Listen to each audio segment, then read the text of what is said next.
द्वितीय अध्याय। तो हम श्रवण कर रहे प्रसंग है सत्यलोक ब्रह्मलोक का, जहां पर वेद आदि शास्त्र आपस में ही वाद विवाद कर रहे थे।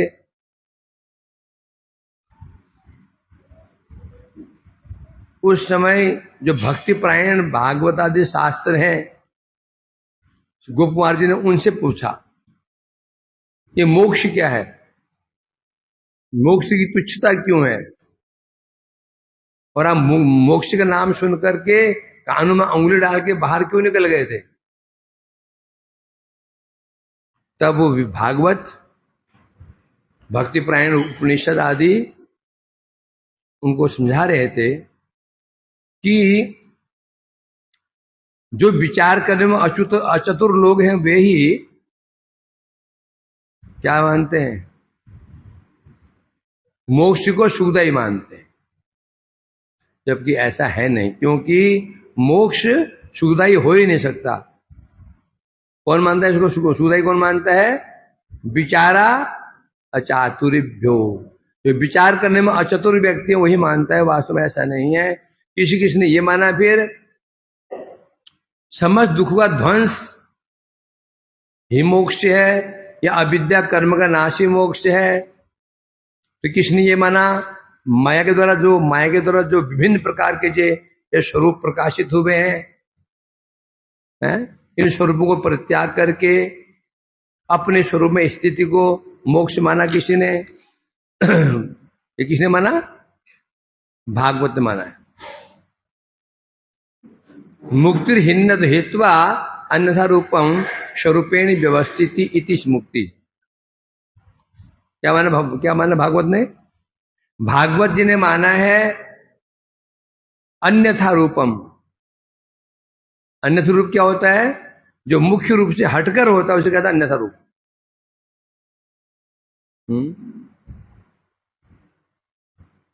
एक व्यक्ति है, पुलिस ऑफिसर है, ऑफिसर क्या उसका अन्यथा रूप है।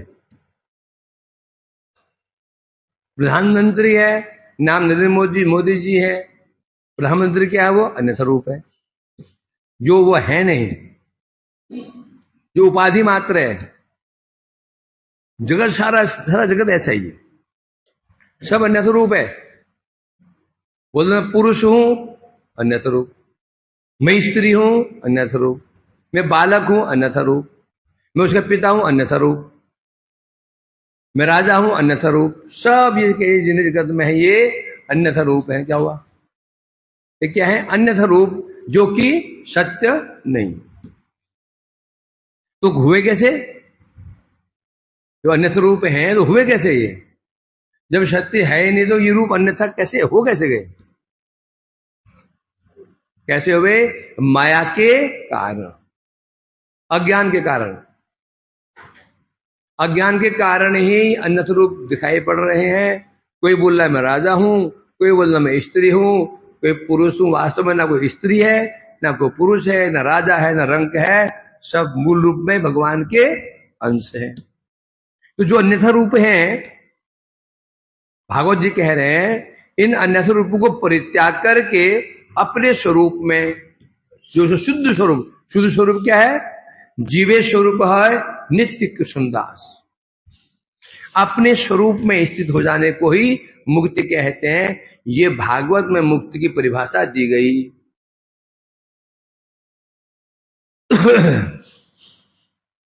ये अमर हो चुका था, अब इसे आगे चलेगा। जीव रूप भूतस्य, जीव स्वरूप भूतस्य सच्चिदानंद वस्तुना साक्षात अनुभवे नापि स्यात् तादृक् सुखमल्पकम। अब यहां बता रहे हैं जीव स्वरूप भूतस्य सच्चिदानंद वस्तुना,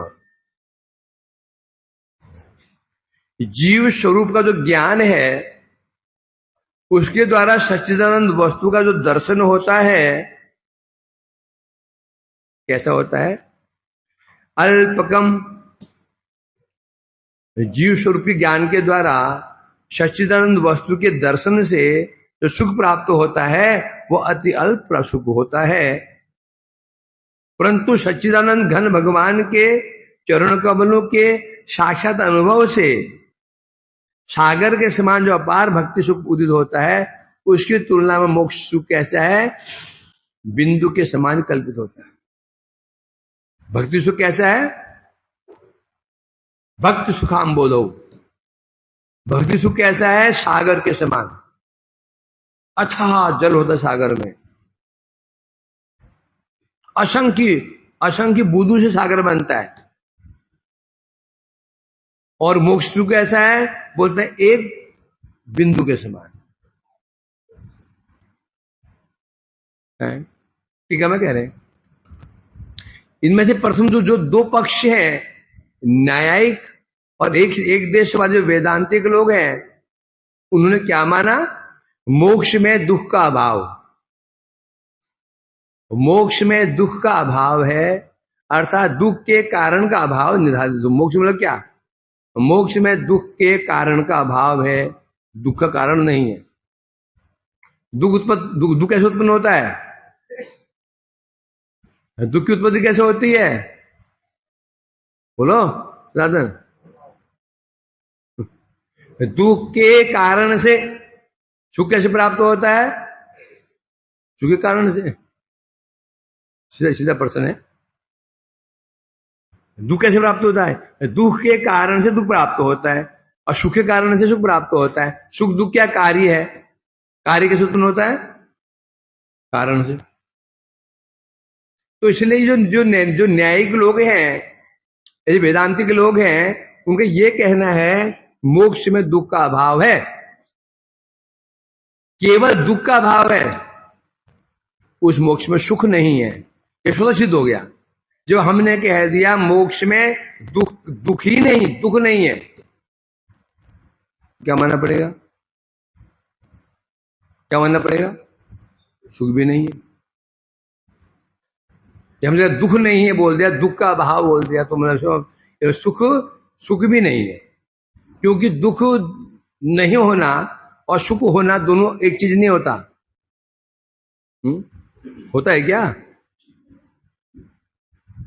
दुख नहीं होना और सुख होना दोनों एक ही चीज है क्या? नहीं है। दुख नहीं होना एक बात है, सुख होना दूसरी बात है। दोनों एक वस्तु हो नहीं सकते हैं। तो मोक्ष में स्पष्ट बोला गया क्या? आत्यंतिक दुख निवृत्ति एव मतलब मोक्ष में दुख ही नहीं है। दुखी नहीं बोल दिया तो सुख भी नहीं है। ये स्वतः अपना ये जो स्वतः ही सिद्धांत हो गया। अब इसे जीव यहां से आरंभ करके 21 श्लोकों में प्रतिपादन किया जा रहा है। ये जो मोक्ष है, इसके जीव से आरंभ करके 176 से आरंभ करके 21 आगे जोड़ लो। सुना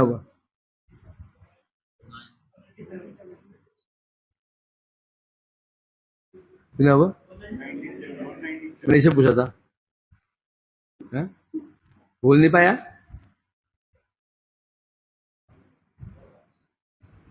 तैयारी कर रहा था, ये क्या तैयारी कर रहा था?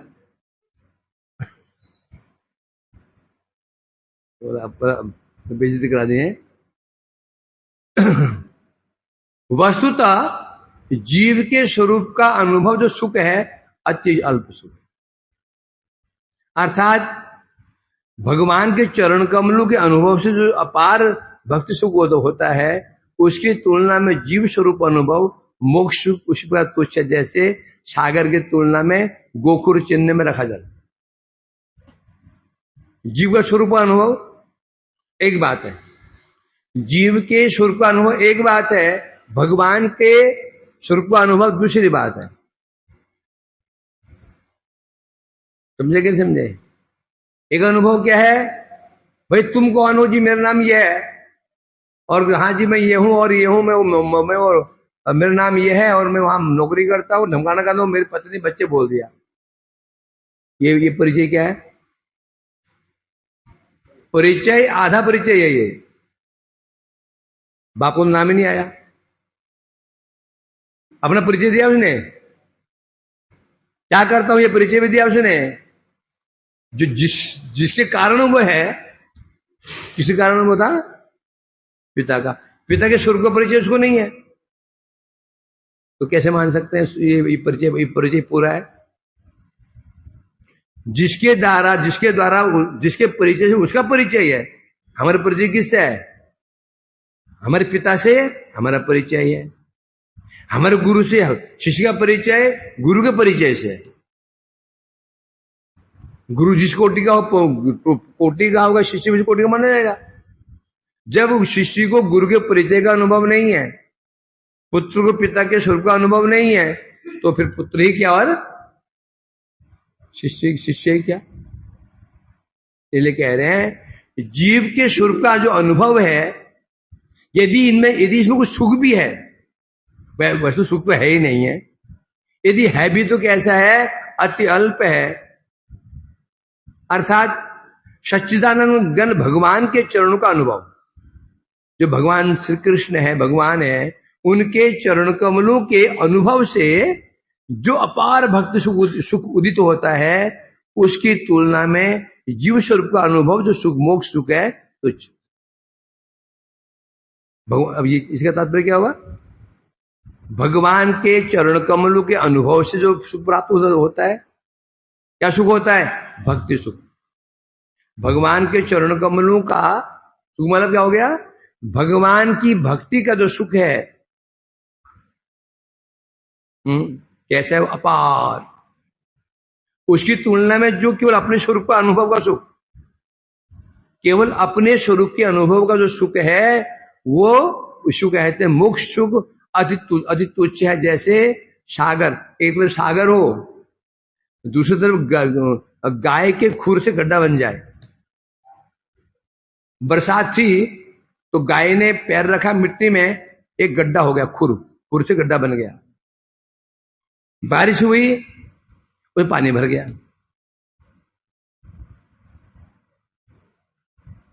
मैंने कहा सनातन से परिक्रमा करने जा रहा है क्या? रास्ते में गड्ढा है, डूब मरेगा, ध्यान रखना। गड्ढा पूरा भरा हुआ है, लबालब भरा हुआ है, गड्ढा लबालब भरा हुआ है। अब यार खोजते जरा गड्ढा कहाँ, गड्ढा पूरी परिक्रमा हुई, गड्ढा नहीं मिला। परिक्रमा पूरी हो गई, गड्ढा ही नहीं मिला इसको। बोल कहाँ गड्ढा है? मेरे कान पकड़ लिया, ये क्या है? गाय के खुर से गड्ढा बनता है, इतना से बनता हूँ। ये गड्ढा है कि नहीं? अब आपने भरा हुआ है, खाली है क्या ये? क्या था वो? आसम में लबालब भरा ही हुआ था। भवाम्बुधिर वस्त पदम, भवाम्बुधिर वस्त पदम, है ना? कि गाय के खुर से बना हुआ जो गड्ढा है, उसमें जो पानी आता है, वही है, उतना ही है मुक्ति का सुख। और भक्ति सुख कैसा है? अथाह सागर के समान है। और मुक्ति सुख कैसा है? सागर के बगल में एक गाय का खुर से गड्ढे बन गया हो, उस गड्ढे में जो पानी आ जाए, कितना आएगा वो? स्वयं विचार कर सकते हो। वस्तु तो मानना पड़ेगा, वास्तव में सुख है ही नहीं। ये सुख है भी, भक्ति का आगे कुछ नहीं। एक व्यक्ति है खरबपति, 10-12 कंट्रीज में उसका बिजनेस है। उसी तुलना में एक व्यक्ति है जीवन 10 ये है ना, ई रिक्शा, और 10 ई रिक्शा का मालिक है। 10 ये इलेक्ट्रिक रिक्शा है। उसके बाद में धन्य ये भी है, दिन में कम से कम 10,000 रुपये कमा लेता है। तुलना है दोनों में। उसी एक ही दिन की उसकी सैलरी इनकम होगी वो उसकी 10 करोड़ रुपया, इसका 10,000 रुपये। धनी तो है ये, नहीं ऐसी बात नहीं, धनी तो है ये, परंतु उसके सामने क्या है? तो ये कह रहे हैं मानो भक्ति, यदि जो जीव के स्वरूप का अनुभव है उसमें जो सुख मान भी लिया जाए, तो भक्ति सुख के आगे तो वो वैसा ही है जैसे सागर के समक्ष गोखुर से बने हुए गड्ढे में भरा हुआ पानी। जैसे तुष्यंदु दुर्जन दुर्जन व्यक्ति संतोष लाभ करें। इस न्याय के अनुसार अभ्युपगम अस्वीकार विषय को स्वीकार कर यथार्थ तत्व के निर्धारण द्वारा सुख शब्द मोक्ष में कठिनाई से व्यवहारित होता है। जैसे एक शब्द है तुष्यंतु दुर्जन, दुर्जन व्यक्ति संतोष लाभ करें। ये क्या है? ये अस्वीकार्य है, जल्दी स्वीकार करना आसान नहीं, क्योंकि दुर्जन व्यक्ति सुख लाभ कर ही नहीं सकता। ये बात अस्वीकार्य है। जो अस्वीकार्य होती है स्वीकार करने में थोड़ा क्या आती है? कठिनता, जल्दी हम विश्वास नहीं करते हैं। शब्द क्या है? तुष्यंतु दुर्जन, ये स्वीकार्य अस्वीकार्य है। क्यों? दुर्जन व्यक्ति के भी सुखी हो नहीं सकता। ये न्याय है। उसी न्याय के अनुसार कह रहे हैं मोक्ष में जो सुख की बात की गई है, ये वैसे ही विश्वास करना कठिन हो जाता है जैसे बोला जाए दुर्जन व्यक्ति सुखी है, संभव नहीं है। उसी प्रकार से ये जो कौन सा मोक्ष?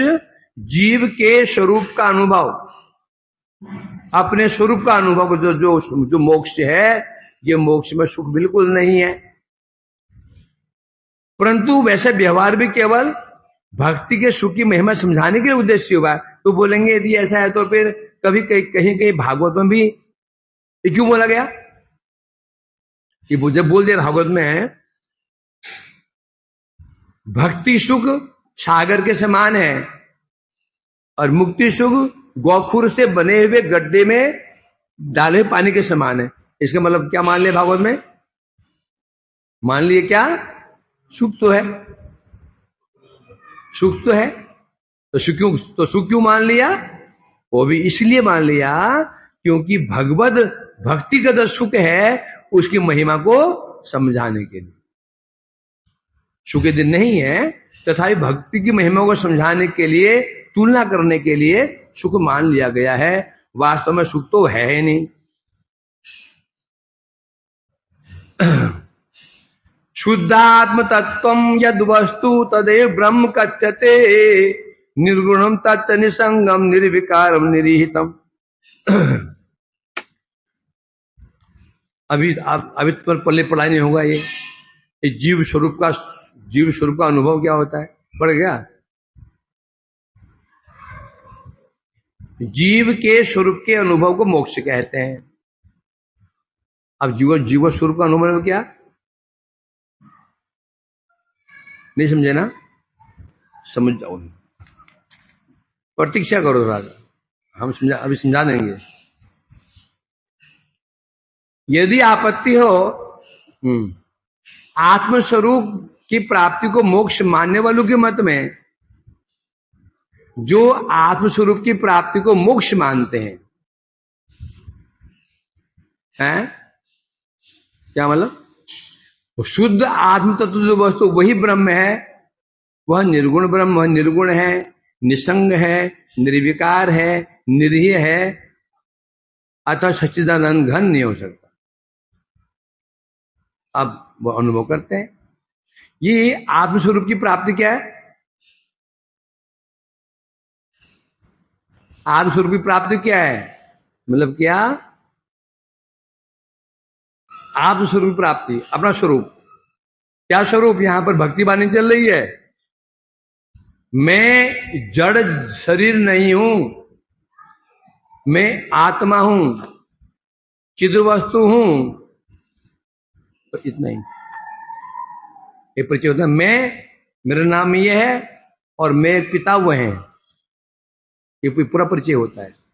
जहां केवल आत्मस्वरूप का अनुभूति हो रही है, आत्मस्वरूप की प्रतीति हो रही है, और वो भी किस रूप में हो रही है? मैं ब्रह्म हूं, मैं शरीर नहीं हूं। जो बोल रहा हूं, जो आत्मा है, ये आत्मा बोल रहा है, मैं आत्मा हूं ना, मैं ही ब्रह्म हूं। इसे कहते हैं स्वरूप प्राप्त करना। अब है कैसा? तो बता रहे हैं, शुद्ध आत्म तत्व जो वस्तु है वही ब्रह्म है। कई आदमी भ्रमित हो सकता है, कहा ना आत्मस्वरूप की प्राप्ति हम बोलते हैं जीवे स्वरूप नित्य कृष्णदास, तो जोड़ लेंगे, नहीं, यहां केवल आत्मस्वरूप की प्राप्ति कहा गया, आत्मस्वरूप की प्राप्ति, जीव स्वरूप की बात नहीं चल रही यहां पे। आत्मस्वरूप में होता है जो व्यक्ति है, जो वो ज्ञानी व्यक्ति है, वो अपने स्वरूप को जो देख रहा है, क्या देख रहा है, मैं शरीर नहीं हूं, मैं एक आत्मा हूं, और मेरा स्वरूप क्या है, मैं ब्रह्म हूं। ये आत्मस्वरूप की प्राप्ति ये है। और वो कैसा है बता रहे, वो ब्रह्म है, वो कैसा है, वो निर्गुण है, निसंग है, निर्विकार है, निरीह है। निर्गुण माने कोई गुण उसके अंदर नहीं है।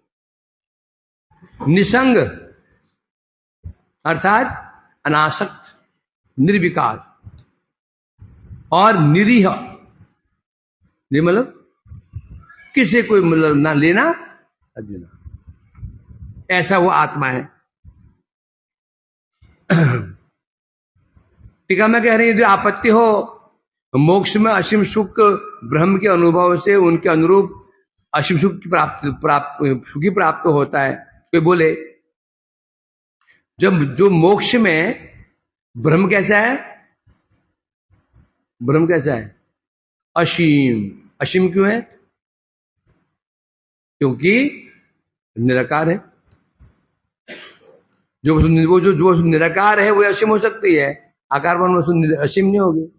तो इसलिए कहते हैं जो मोक्ष में जो ब्रह्म की बात कही गई है, जो वो ज्ञानी अनुभव करता है मैं ब्रह्म हूं, ब्रह्म तो असीम है, इसलिए असीम ब्रह्म के अनुभव से जो सुख प्राप्त होगा, और सुख कैसा होगा, असीम।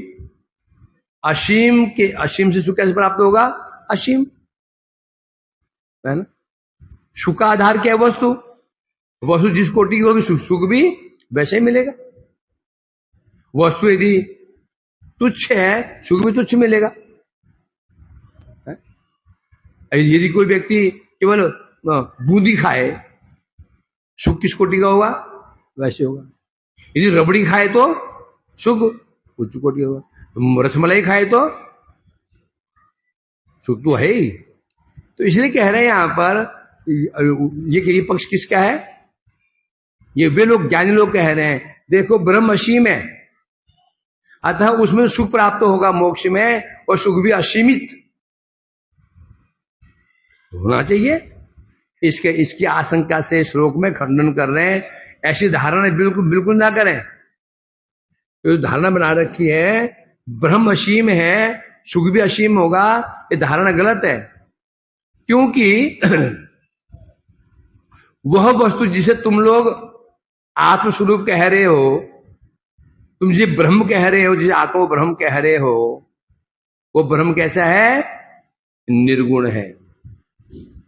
निर्गुण कहने से उसके अंदर करुणा आदि गुण है ही नहीं। करुणा आदि करुणा हो गया, भक्त वत्सल गुण उसके अंदर नहीं है।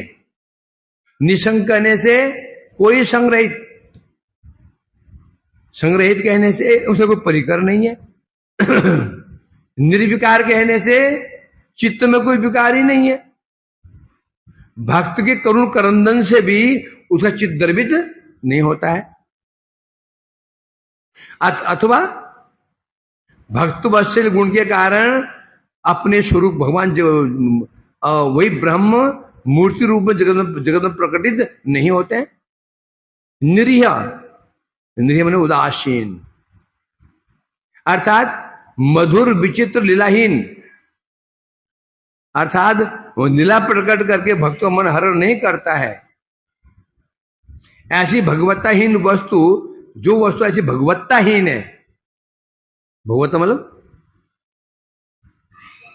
गुणहीन, भगवत्ता माने गुणता, गुण, जो वस्तु ऐसे गुणहीन वस्तु है वह कभी भी सच्चिदानंद घन नहीं हो सकती। उसके अनुभव से सच्चिदानंद जो अनुभव का सुख भी असीम नहीं हो सकता।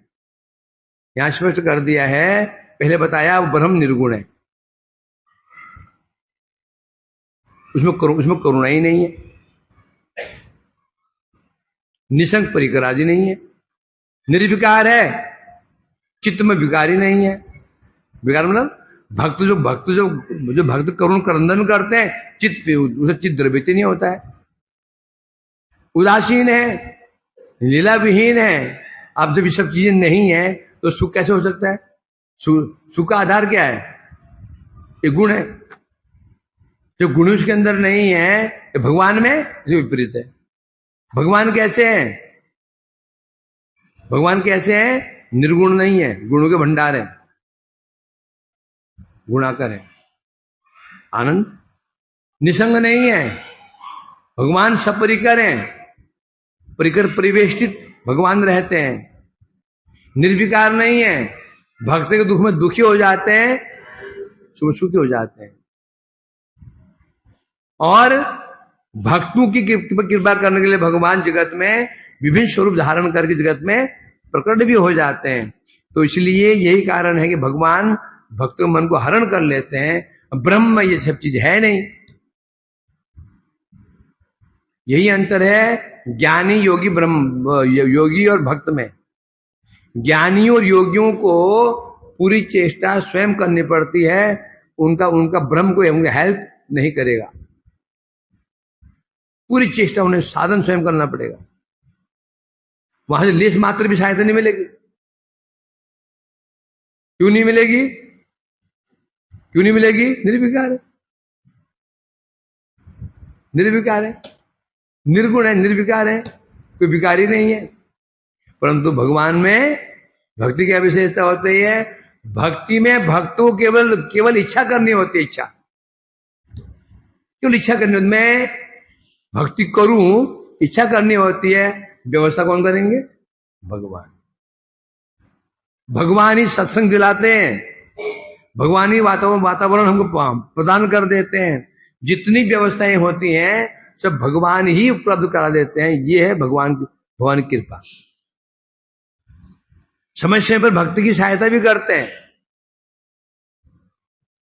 ऐसे क्यों होता है? क्योंकि भगवान जो है क्या है? कौन है? गुणाकर है। भक्त क्या निर्विकार नहीं है? वो भक्ति दुख में दुखी हो जाते हैं। भक्त वत्सल है भगवान। इसलिए कह रहे हैं जो ये प्रश्न उठाता, ये प्रश्न क्यों उठाता? जो कहते हैं ब्रह्मशी में, ब्रह्मशी में तो उनमें सुख कैसे होना चाहिए? असीम होना चाहिए। तो उत्तर दे रहे असीम की बात तो दूर रहे, उसमें तो उस ब्रह्म में सुख ही नहीं है। इस जगत में देखो ना, जो व्यक्ति निर्विकारी होता है, ना कि लेना ना देना, क्या उसे सुख मिलता है क्या? है? कुछ भी खिला दो, कुछ भी दे दो उसको, कैसा था जी? ठीक था, चलेगा। वो कैसा था जी? ठीक है, चलेगा। तो स्वयं ही जो व्यक्ति निर्गुण है, निर्विकार है, सुख कहां से मिलेगा? जो स्वयं सुखमय नहीं है कि सुखी वस्तु से सुख मिलता है। हम जो संग करते हैं, यदि व्यक्ति सुखी है हमें सुख मिलेगा, यदि हम संग करके दुखी व्यक्ति का तो क्या मिलेगा? दुखी मिलेगा। संसार के व्यक्ति दुखी होते हैं, संग करेंगे तो हमें दुखी हो जाएंगे। इसलिए कहा ना क्या? विषयणाम दर्शनम संदर्शनम बीज भक्षण दो बे साधु। क्योंकि जब भी हम किसी विषय व्यक्ति संसारी व्यक्ति से बात करते हैं ना, कोई ना कोई दुख हमको देगा, वो कोई ना कोई दुख दे देगा। मेरा ऐसा हो गया, मेरा वैसा हो गया, मेरे ऐसा हो गया, मेरे ऐसा हो गया, कोई ना दुख बताएगा हमको, दुखी है। और साधु संत उनसे बात करोगे, दुख लेके जाओगे, और दुख को भी तुम बोले महाराज ऐसा हो गया, अरे छोड़ो ना, ये शरीर नित्य है, शरीर नाशवान है, उसने आपका अपमान कर दे। अपमान किसका होता है? आत्मा अजर अमर है, शरीर जड़ है, ऐसा समझा दे। हाँ जी ठीक कह रहे हो। तो इसलिए कह रहे हैं यहां पर, तो जो ब्रह्म कहा गया, जो अपने स्वरूप को अनुभव करते हैं, मैं शरीर नहीं हूं, मैं आत्मा हूं, और जो आत्मा है यही ब्रह्म है, तो उसमें सुख की प्राप्ति संभव ही नहीं है। तो सुख कहां पे है? तब बता रहे हैं भगवान तो परब्रह्म परमात्मा परमेश्वर सुशांत सच्चिदानंद विग्रहो मां महिमार्णव। अब जो मूल वस्तु में आ रहे हैं हम लोग, भगवान स्तु परम ब्रह्म, वास्तव में भगवान ही परब्रह्म है, परमात्मा है और परमेश्वर है। मतलब भगवान, भगवान ही तीन स्वरूप प्रकाशित है, परब्रह्म, परमात्मा और परमेश्वर कहने से भगवान, तीन जगह बदंती तत्व विदस्तत्वम जिस ज्ञानम अद्वयम ब्रह्मिति परमात्मा इति भगवान इति शब्दते।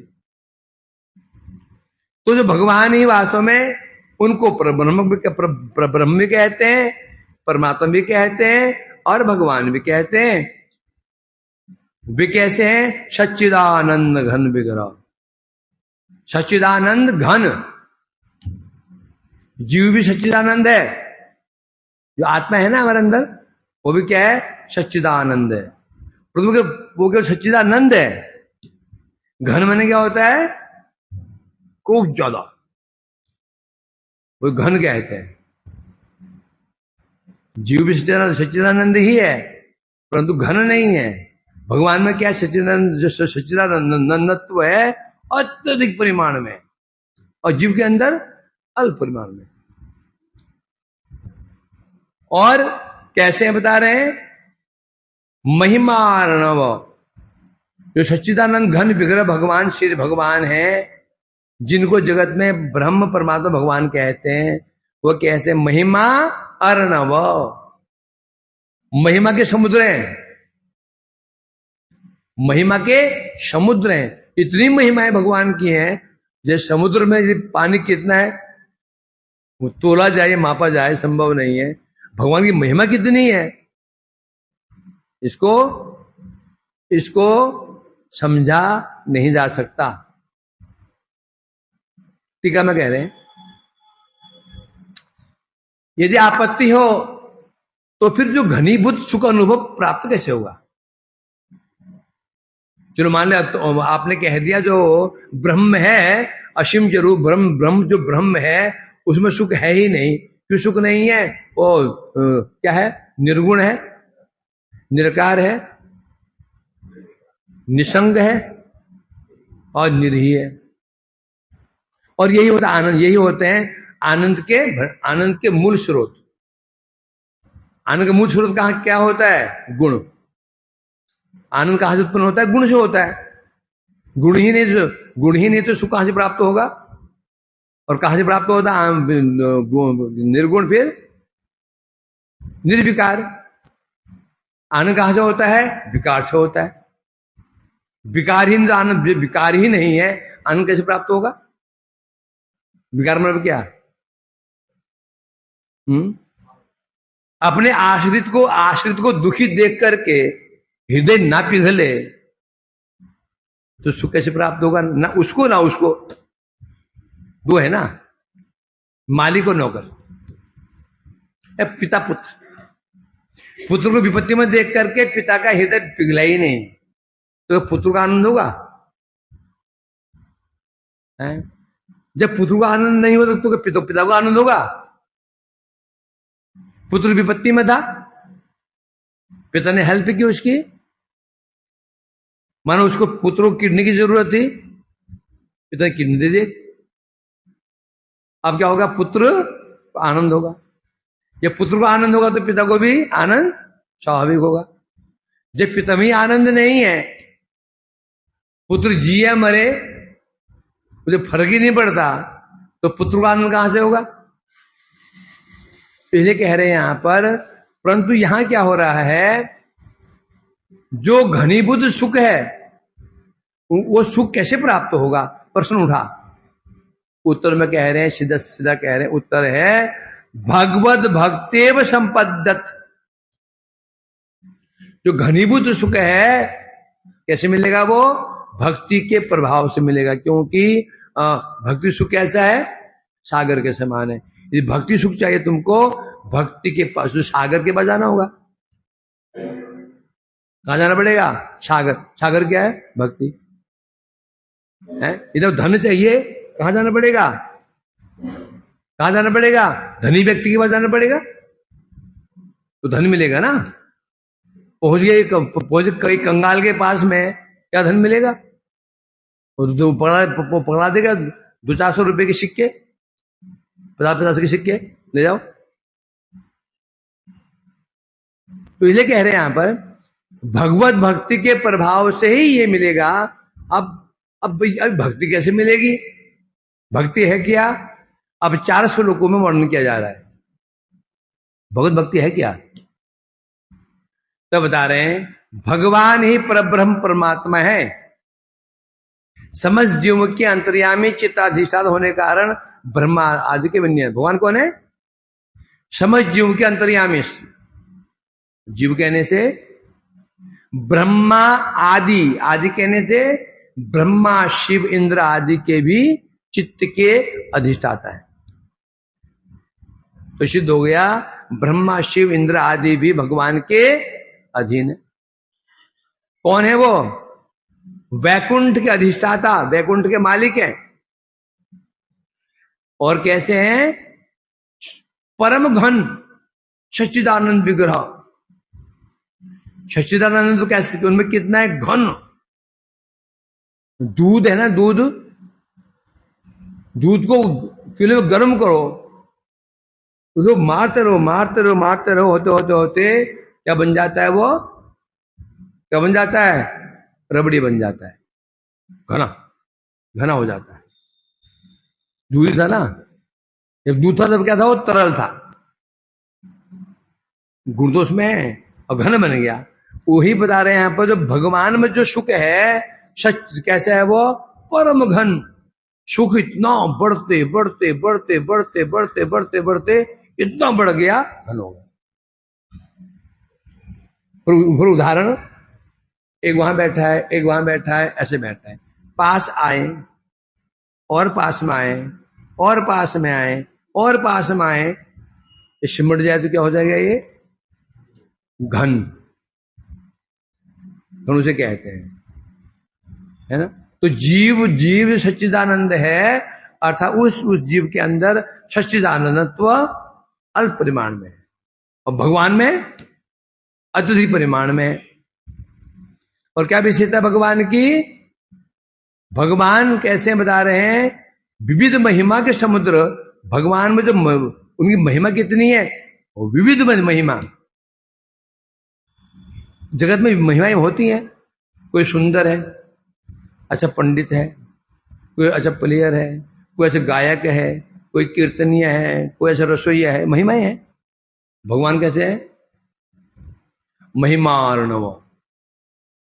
जितनी महिमाएं हो सकती हैं सब भगवान के अंदर विराजमान है। ऐसे कोई महिमा नहीं भगवान की जो भगवान में नहीं हो। कठोर से कठोर और नरम से नरम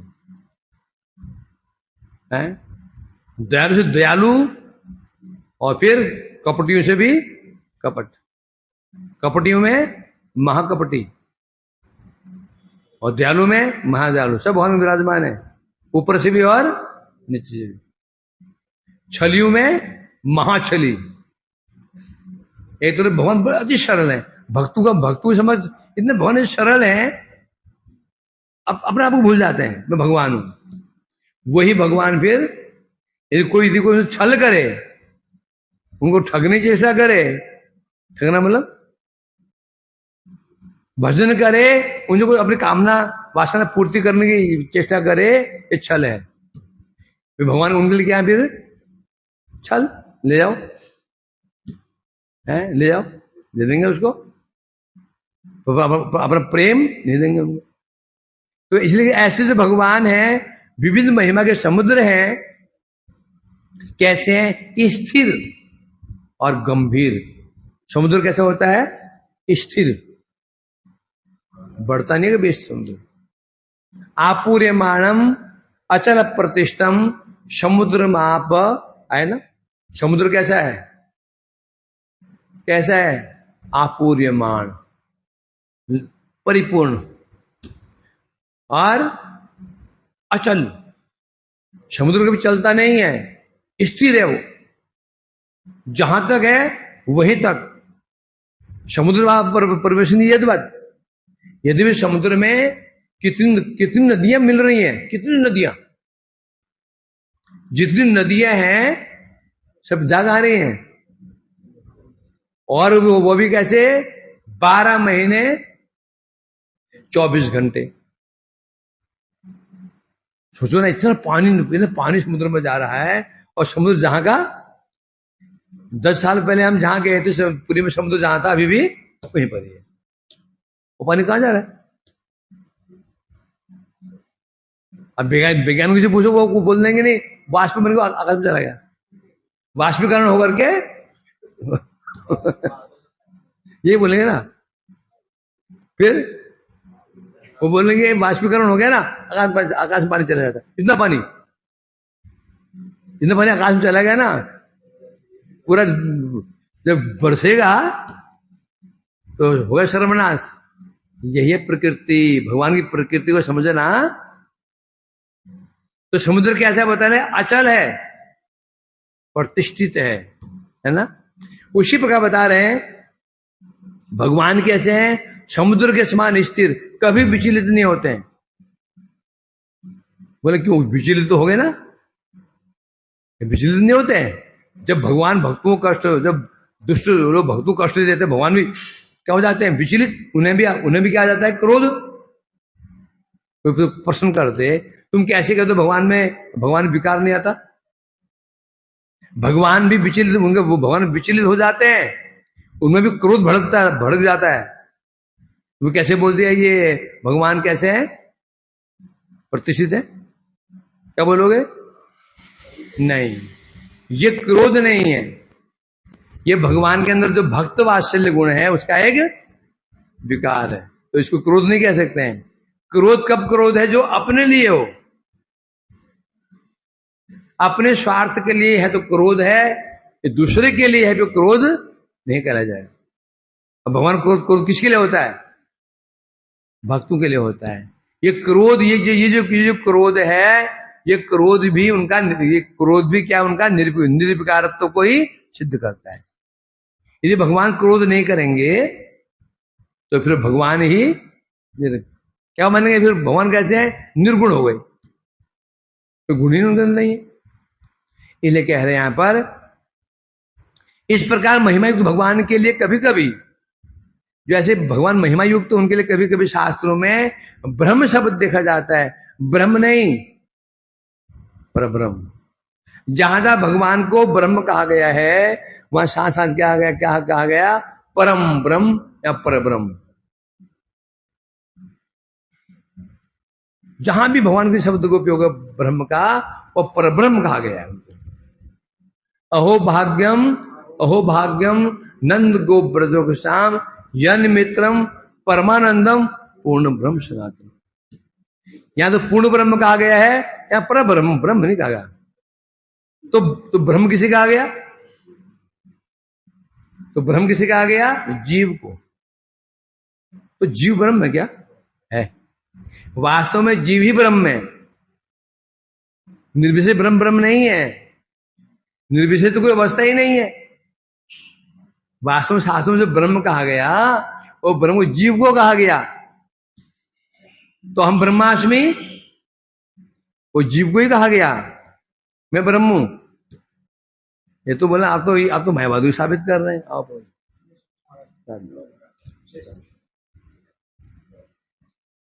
जय दाऊजी महाराज जी, जय हो दाऊजी महाराज की जय। कब आए आप लोग? कल तुम आए थे, वो मथुरा में आए थे।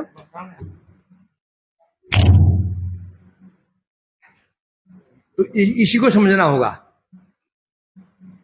तत्वमसि अहम ब्रह्मास्मि जो शब्द हैं, कहां के हैं ये? वेद के। ये वेद के शब्द हैं, तो फिर वेद भक्ति विरुद्ध कैसे हो सकते हैं? भगवान ने स्वयं कहा, वेदेश सर्वै अहमे वेद्यो वेदांकृत। वेदांकृत, मैं ही वेद का रचयिता हूं। तो भगवान वेद के रचयिता हैं, तो किस प्रकार से भगवान ऐसी उल्टी बात बोल देंगे कि जीव ब्रह्म है? नहीं, जीव ब्रह्म है, परंतु क्योंकि ब्रह्म का अंश क्या होता है, ब्रह्म का अंश ब्रह्म ही होता है। लकड़ी का अंश लकड़ी, लोहे का अंश लोहा, जल का अंश जल, पत्थर का अंश पत्थर। ये टेबल है, ये टुकड़ा काट दिया जाए, क्या बोलेंगे उसको, लकड़ी, लकड़ी तो है। इसलिए वास्तव में परंतु अंतर के बढ़ जाएगा परब्रह्म और ब्रह्म। जीव जीव के लिए इस मतलब होगा क्या, क्या उपयोग होगा, ब्रह्म, और भगवान के लिए परब्रह्म। तो निर्विशेष ब्रह्म की तो बात ही नहीं है। निर्विशेष ब्रह्म कहा गया उसको प्रश्न ही नहीं है। जो निर्विशेष ब्रह्म वास्तव में क्या, वह है क्या, भगवान के अंग कांति है, भगवान के अंग कांति है, उसे ब्रह्म कहा गया। तो वेदों में तो ब्रह्म कहा गया, हम ब्रह्मास्त्र में कहा गया, वहां पर क्या दिखाया गया है, अंश अंशी का संबंध। अंशी का अंश ही अंश कहलाता है। लकड़ी का टुकड़ा लकड़ी कहलाता है, लोहे लकड़ी लोहे का टुकड़ा लोहा ही कहलाता है। उसी प्रकार से ब्रह्म का अंश, हिंदी में बोलता है शास्त्रों में, आत्मा वही जायते पुत्र, पिता ही और पत्नी गर्भ से पुत्र रूप में जन्म ग्रहण करता है। पिता ही पत्नी के गर्भ से पुत्र रूप में जन्म ग्रहण करता है, उसका ही बीज है। पुत्र पिता का अंश होता है। इसलिए जहां परब्रह्म, जहां जीव के लिए, जहां ब्रह्म शास्त्रों ब्रह्म कहा गया है, तो वहां क्या ब्रह्म किसके लिए कहा गया है, वो जीव के लिए कहा गया। भगवान के लिए क्या बोला गया, परम ब्रह्म। इसलिए कह रहे हैं यहां पर, जैसे भागवत में कहा, गीता में कहा गया, परम ब्रह्म परम धाम पवित्रम परमम भवान। अर्जुन कह रहे हैं गीता में, हे भगवान आप ही परम ब्रह्म, परम ब्रह्म है, परम धाम है, एकमात्र आप ही परम पवित्र हैं। इसलिए यहां पर दो शब्द हैं, ब्रह्म और परब्रह्म। दो शब्द का प्रयोग दो प्रकार देखा जाता है? जहां परब्रह्म कहा गया, परब्रह्म सनातनम, या परब्रह्म कहा गया तो क्या मानना पड़ेगा, भगवान जो निराकृति, जो भगवान नर रूप धारण करके लीला कर रहे हैं, क्या बोलेंगे, परब्रह्म निराकृति, परब्रह्म निराकृति, नर आकृति, नर के समान स्वरूप, ये परब्रह्म की बात की गई है। परब्रह्म शब्द द्वारा भगवान को ही लक्ष्य किया गया, परम ब्रह्म सनातनम। अब जहां पर आता जीव की बात में, आत्म तत्ववाचक स्थान पर केवल ब्रह्म बात आ रही है। आत्म तत्व, जीव के संबंध में जहां बात ब्रह्म की आ रही है, वहां परब्रह्म नहीं, केवल ब्रह्म। अब एग्जाम्पल, लॉजिक सीधा सीधा सीधा है, क्या, अंश का अंश ही अंश कहलाता है। ब्रह्म, भगवान परब्रह्म है, जीव क्या है, जीव क्या है, ब्रह्म है। इसमें संशय के, इसमें समस्या कहां से है, नहीं जीव ब्रह्म नहीं है, क्यों नहीं जीव ब्रह्म क्यों नहीं भाई, इसका अंश, भगवान किसका अंश है, ममेवांशो जीव लोक है, और जीव कौन है, परब्रह्म है भगवान, तो जीव क्या हुआ, ब्रह्म। डरने की बात नहीं है, यही अर्थ तो यही वहां पे। तो यहां कह रहे हैं आत्मा के लिए जो जहां उपयोग होता है, वहां पर क्यों ब्रह्म शब्द का उपयोग हो रहा है। ये भागवत में कहा गया, क्या भागवत क्या गया, ब्रह्मणो ही नहीं, ब्रह्मण्य अनिर्देश्य निर्गुणे गुणवृत्तय कथम चरण श्रुत साक्षात सदसत परम। भागवत में कह रहे हैं, ये गीता में कहा गया ब्रह्मणो ही प्रतिष्ठा। हम विभिन्न प्रकार की ये एग्जाम्पल दे रहे हैं। तो कुल यहां ये यहां क्या सिद्ध किया जा रहा है, क्या सिद्ध किया जा रहा है यहां पर, सुख। सुख कहां पर है, क्या निर्विशेष में सुख है, बोले सुख नहीं, जो स्वयं ही निर्विशेष है, सुख कैसे हो सकता है उसमें, जो स्वयं ही सुखी दुखी नहीं है, इसलिए सुख कहां से प्राप्त होगा? भक्ति से। अब भक्ति के विषय कौन है? श्री भगवान है। ये सिद्ध किया जा रहा है यहां पर। गोकुमार जी को यहाँ भागवत आदि शास्त्र बता रहे हैं। वांछा कल्पतरुभ्यश्च कृपानुपैताना भाव। हरे कृष्णा कृष्णा कृष्णा